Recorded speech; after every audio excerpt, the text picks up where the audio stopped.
I think that's the first time I've ever been introduced as Miss America by someone with a British accent. So that was pretty cool. Thank you so much. Hey guys, it is so great to be here. I am from Michigan, but I will tell you, I came to Philadelphia probably like once or twice a month during my year as Miss America, and now I live in Asbury Park, New Jersey. So this area, woohoo! So this area has kind of become like a second home to me. And I've had the great honor of being able to sing for the Phillies and the Eagles, and even the Philadelphia, what's your hockey team? Flyers. Flyers, okay. I couldn't remember the Flyers, so sorry, but they're not in the Stanley Cup playoffs, right? All right. Darn it, it's okay. Hey, this is not a sporting event, y'all. But anyway, no, I've had the great honor to sing for some of your teams, but this is the best. Because this is the issue that I really care about, and this is, what Philadelphia is all about. It's great to be here at the zoo. The reason that I, as Miss America, chose Eating Disorders Awareness as my platform was because I struggled, and I know how much it is needed to talk about this issue. Because as many of us know, whether you have had an eating disorder, whether you're struggling right now, whether you're a family member of someone who's struggling, or maybe you've never heard of eating disorders before in your life and this is your first time, welcome. But this is a huge and serious problem. And I think what's one of the most encouraging things about seeing 1,000 people here today is that there are so many myths and misconceptions about eating disorders that all of us here now, after we leave today, it's going to be our job to correct some of those myths and misconceptions about eating disorders. People think that, oh, just a few people struggle with eating disorders, or it's just models, or it's just the entertainment industry, but that's not true. 30 million people across this country struggle, or have struggled, or will struggle. And most of them are just normal people, just like you and me. They're not necessarily people living in Los Angeles or New York living a glamorous lifestyle. They're regular, normal people. And it's not just very, very stick-thin people. There's this idea that it's only thin people that have eating disorders. Totally false. In fact, most people that struggle with eating disorders are at a normal or are overweight. The fact is, you cannot tell an eating disorder by simply looking at someone. You can't. There's another myth that it's just women that struggle with eating disorders. And we know that that's not true. That misconception is being blown out of the water every day as more and more men find the courage to stand up and say that they struggled with an eating disorder, anorexia, bulimia, or binge eating disorder. And that is excellent to be able to see those male voices and male faces represented. It's not just white middle-class young women that struggle with eating disorders. Eating disorders, they affect people of all ages, of all races, of all religions, of all socioeconomic classes, of all phases of life. Eating disorders do not fit into one little box. And as soon as we can realize that, not only us, but then take that message out to other people, the sooner and the easier we will be able to start conversations about this incredibly human problem. And to be able to get down to the basics. Because another big conception, and that's the one I really want to talk about, is that yes, eating disorders have the word eating in them. So they are, to some extent, about food and weight and body image, right? But the world focuses so much on weight and food. But that's not what's really at the heart of a battle with an eating disorder. Eating disorders raise all kinds of questions about who am I? What is my worth and value as a person? Am I special? Am I significant? Does my voice matter? And those are questions that every single human being asks about themselves at some point in their life. So yeah, maybe people might not relate to the fact that someone doesn't have good body image, or they might not relate to the fact that you over-exercise or you binge eat or any of those other things, but they can relate to those questions of significance and worth and value. Every person deals with those. So let's talk about that, because that is one of the real roots of this problem. And the reason that people so much don't want to talk about it is because it's painful. But for those of us that have struggled and recovered from an eating disorder, we know that when you get to those painful, hard conversations, that's when true growth happens. Just very briefly, I started struggling with an eating disorder when I was 12 years old. I was a ballet dancer. And at first, of course, I wanted to be thin because I wanted to be a ballerina. And I wanted to dance professionally. And of course, there's a very thin body ideal for ballet. So I thought if I lost weight, I would be happy and I would be a professional ballet dancer. But later I realized that I wasn't trying to have an eating disorder so that I could just be a thin, pretty ballet dancer. It was an effort because ballet made me feel good about myself, and I got love from ballet if I was a good ballet dancer. So what I was really seeking for was not a certain body ideal. What I was really seeking for was to be loved. And after struggling very severely for about 3 or 4 years, then my parents finally realized that they needed to step in and get me treatment, and that I couldn't recover on my own. I wasn't going through a phase. Their eyes were opened as my parents. And they got me into outpatient treatment. And I worked for 2 years with the treatment team to get on a path toward recovery. And it was hard. And I want to encourage every family who's here today that might be in the middle of your struggle. Yeah, it's not easy. It is not. And there are some days where you're going to feel like, great, my kid is getting better and we're all together as a family and we're all doing this. And it's like, I see the light at the end of the tunnel. And other days it's going to feel like we just totally don't see any light. We don't have any hope right now. What do we do? There are going to be good days and there are going to be bad days, but I just encourage you to keep going and to use that word that Heather used, persevere, because hope is real and true recovery is possible. So keep fighting. Never give up, and never give up on your son or daughter. You are their rock. My parents were my rock. They always believed in me, even in the days when I didn't believe in myself and I couldn't see it. But at the end of my high school year, at my senior year, I was recovered. I was approved to go off to college, and I was set. But I hadn't really told many people about my struggle. Many friends, my ballet teachers knew, my theater teachers knew, just a few people knew, but most people didn't know. And when I was 17 years old, graduating high school, I was getting ready to go off to school for musical theater. And I needed some scholarship for school. School is very expensive. And I knew some women that had competed in the Miss America organization, which is a scholarship program. But it is really a scholarship program because I ended up winning $65,000 in scholarship for my education. But I knew some girls that had competed in this program, and I thought, I'll just compete in a local title, and I'll maybe win a couple $100s for school, and I'll move on with my life, and it will be great. I'll get some scholarship, no big deal, I'll move on. Well, I ended up competing in that local pageant, Miss Oakland County in Michigan, and I ended up winning. And I was totally shocked, totally shocked. I never expected to win. In fact, I didn't really want to win, and I didn't really put that much effort into it. I wore my senior prom dress as my evening gown, and my talent costume was $5 from Salvation Army, and I didn't really care about winning, but I did. So with that job comes with it this opportunity as being a title. I saw a tiara in here earlier. I think I see there's one purple crown at least right there. And then there's another sparkly one here right in front. See, we got some tiaras repping. So with that crown came this opportunity to speak about an issue that you care about. And like I said, up until that point in my life, 17, 18 years old, I hadn't told anyone about my struggle. I hadn't shared it. I'd worked really, really hard in my recovery, but I hadn't really spoken about it to many other people. I was afraid they would judge me, look at me differently, think that I wasn't capable, think all kinds of things about me. There's so much stigma attached to this illness. But I will tell you, the very first time that I spoke about it publicly was the time that I learned that my struggle with an eating disorder, my battle, was about so much more than me.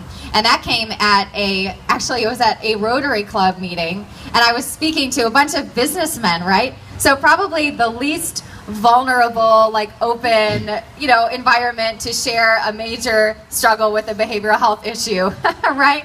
Probably not exactly the kind of audience you would think would be super receptive. But maybe that was my own judgment and my own perception problems. Anyway, I said, I'm Kirsten Hagland, I'm Miss Oakland County, and this is a little bit about what I do, and my platform is eating disorders. And I'd originally chosen it as that, thinking that I could just share about being in the ballet world and say that I knew a lot of people who had struggled. But I don't know what came over me, and I think it was just because I was not an experienced speaker at all at that point. But I said, and I chose this issue because I struggled. And then I immediately realized what I said. And my face got red and all the blood rushed up into my head, and I was like, oh my gosh, what did I just do? And then I had to explain myself. And I just ended up totally off the cuff, and I'm sure very, not articulately, not eloquently, and I didn't talk for very long, but I just poured my heart out to this audience of businessmen. And immediately after I was finished, I thought, oh my goodness, what are they going to think about me? And after I finished, so many of these men came up to me and said, thank you so much for sharing. First of all, it's so nice to see someone in a public position, a young person just coming out and sharing their imperfections and their flaws. Thank you. It was so human. Thank you. Others that would say, my wife struggled with an eating disorder for years. I never really heard her share what the process was like. Thank you so much for revealing that. Or men that had struggled with an alcohol addiction or something else, and saying, it's so nice to hear people be honest about what they're going through. It was huge. And I thought, oh my goodness, if sharing and being open and honest with their struggles can provide so much freedom for people, my gosh, I need to use this opportunity to do that. So after my year as Miss Oakland County was over, I went to Miss Michigan. I also wasn't planning on winning, never expected to, and I accidentally won Miss Michigan, and then I went to Miss America, and I accidentally won Miss America. So that was how I ended up here. But, truly everything happens for a reason, because then I got the opportunity as Miss America to speak out publicly against the swimsuit competition, which I still to this day think we don't need to be a part of the program. To be able to use every opportunity I had to touch girls' lives who were looking at Miss America thinking, oh, she's so perfect. And I would say, I'm so not perfect. I have insecurities, I have doubts, I have flaws, I struggled with an eating disorder. And then I would do things like, at one point, I had a baby tooth that fell out, and I had no adult tooth, so I had a tooth on a retainer, a flipper. Many people have had this, but I used to flip out my tooth for these young girls to be like, hey, you think I'm Miss America? You think I'm perfect? No way, Jose. I can flip out my tooth and take a picture with you. Just being human for those girls, it was so incredibly important. And that kind of wraps up and ties up the message that I want to leave with all of you today. And it encompasses a few different things. And one is that whatever you're going through in life with your battle with an eating disorder, or if you're supporting a loved one who is going through this, you're going through it for a reason. You're not just struggling in a vacuum. First of all, look around. Look at how many other people there are here today that have been through it or are walking through it and are here with you. And you're going through it for a reason. I discovered that my battle and recovery from anorexia wasn't just so I could get better and learn things about myself. It was because I would then find myself in a position where girls were looking to me vulnerable to wanting to imitate and emulate me, and I could tell them, doesn't work, been there, done that, eating disorders kill, they don't do anything good for your life, so don't go there, and to show them that imperfection is okay. Why is it that you're going through the struggle that you may be going through right now, or why did you go through it? Who are you supposed to serve? Who are you going to inspire? How are you going to encourage other people? Maybe it's your peers, that they don't have to struggle with this alone and that they can totally beat this illness. You're going through what you are going through for a purpose. And so as we think about what we're going to walk for today, because our hashtag on Twitter and on social media is why I need a walk. Why are you walking? And I want to give you 3 things to think about. Are you walking with compassion? I think we all can recognize there is just not enough grace and compassion in this world. And one of the things you learn in recovery is to have compassion for yourself and other people, to accept yourself and other people. So walk with acceptance and compassion for yourself, for others. Just because someone has a smile on their face doesn't mean they're a happy person. You never know what's going on in someone else's life and in someone else's walk. Walk each step with grace and compassion for your fellow human beings. Because when we have compassion for other people, it opens up incredible doors of healing. The second C is community. Are you walking in your community? Take advantage of the incredible resources that we have. We have treatment centers. We have people from NEDA to talk to. We've got t-shirts. We've got activities. You've got signs. You've got your team. Walk arm in arm in community. And don't let that go away once you leave here. Use social media. Use your networks. Use your blog. Use opportunities at work to take this community that we are experiencing today out to the rest of the world. Our advocacy and our inspiration, what's going on here, does not end when you walk out those gates that you walked in. As you walk, take this community out and don't leave the same person that you came in. And the last C is walk with courage. Because it is not easy to fight this fight. We all know it. It takes courage. It takes courage to keep fighting. It takes courage to believe that life on the other side of recovery is so much better than life inside of an eating disorder. It takes courage as a family member to support. It takes courage to stand up and challenge the status quo about the way that the media presents women and human beings. And I'll leave you with a story. When I was Miss Michigan, I had to participate in a reality television show that was going to air on TLC before the pageant. It was 52 girls all in a house. They pitted us against one another. It was the stupidest thing I've ever done. But it was good for just a few reasons. And the most important one was that at the end of the show, we were all getting makeovers. And Miss California, my good friend, was getting her hair chopped off. She had super long hair, and they told her she needed to chop it to get a bob. And that's a big deal if you've had long hair all your life. So Miss California was really nervous. And what they do in a reality show is, they send around a crew of guys, you got your camera guy, your sound, your audio, all your people listening to all your conversations. And then once you say something that is going to be a great soundbite or is going to sound good in the reality show, they'll say, wait, stop. All right, do that again. They'll set up the shot again and they'll get that conversation on tape. So we were all eating dinner right before we were about to get our hair cut. And Miss California came over and we said, come on, sit down and join us. We're all eating, She said, oh, no, I can't eat. I don't eat when I'm nervous. And now Miss California did not have an eating disorder, but that's what she said. Well, the director who was following us around heard her say that comment. And that fits perfectly into the pageant stereotype, right? Oh, no, I don't eat when I'm nervous. And I knew they were like, oh, that was a great line. Let's set up that shot, do that again, and we'll get that on camera. And I'm thinking, no. Because little girls are going to be watching this show. And I don't want them to hear that message. That's going to stick in their mind. They're going to learn. They're going to learn girls don't eat when they're nervous. No, that's not true. I don't want them to hear that. I don't want them to learn that. And they're starting to set up this shot. And I'm seeing myself here like, oh my gosh, I need to say something. And I was 18 years old. I really didn't have very much courage. I didn't know what to say. I'd never been on a set before. So I just was like, all right, if now's the time to have a voice and stand up and do something, it's now. So I muscled up my courage and I walked over to the director who I hadn't talked to this entire 4 weeks of filming. And I tapped him on the shoulder and I said, excuse me. I'm Kirsten Hagland and I'm Miss Michigan and my platform is eating disorders and I don't think you should tape that. I didn't really know what else to say. And he kind of looked at me like, who are you? But he was like, okay, thanks for sharing, but we're going to tape it. And he continues to set up the shot, and they're going to put this on. And I'm thinking, oh, darn it. Okay, got to be stronger, got to be stronger. Okay, so I go up again, and I said, excuse me. I'm Kirsten Hagland, and I'm Miss Michigan, and my platform is Eating Disorders Awareness, and I really don't think you should tape that because I don't want girls to hear that message. And he looked at me again and kind of went,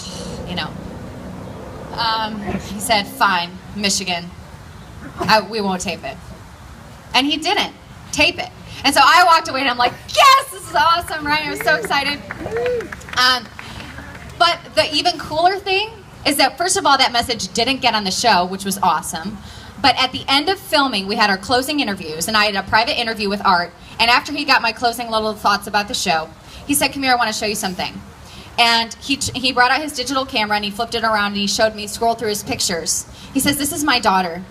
She's 8 years old. And my wife struggled with an eating disorder. She was a dancer. For 10 years, she was bulimic. And I really never thought about what she went through, and I didn't think about my daughter watching this show, but my wife struggled. I don't want my daughter hearing that message. And I didn't even think about that until you said something. So thank you. And that was it then. We moved on, and I haven't seen him ever since. But, thank you. But, it's those small moments, and I wasn't Miss America yet. I was a nobody. I'm still a nobody. I'm just a normal girl, But just in that moment, life is going to present you with moments to speak up, to use whatever voice that you have. People might look at you and be like, Who is that person? But speak up, stand up, and don't give up if someone doesn't listen to you. Have courage to challenge the status quo, because it makes a difference, and it is making a difference. And every single year I see signs on Capitol Hill working with NEDA, working at a grassroots level with people that are standing up against the fashion industry and all these different industries to use their voices. So use your voice. Walk with compassion. Walk in your community. And walk with courage.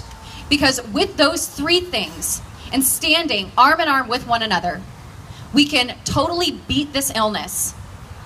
And we can show people that there is life and there is total freedom from eating disorders. So let's walk today, Philadelphia. Thank you guys. Have a great walk.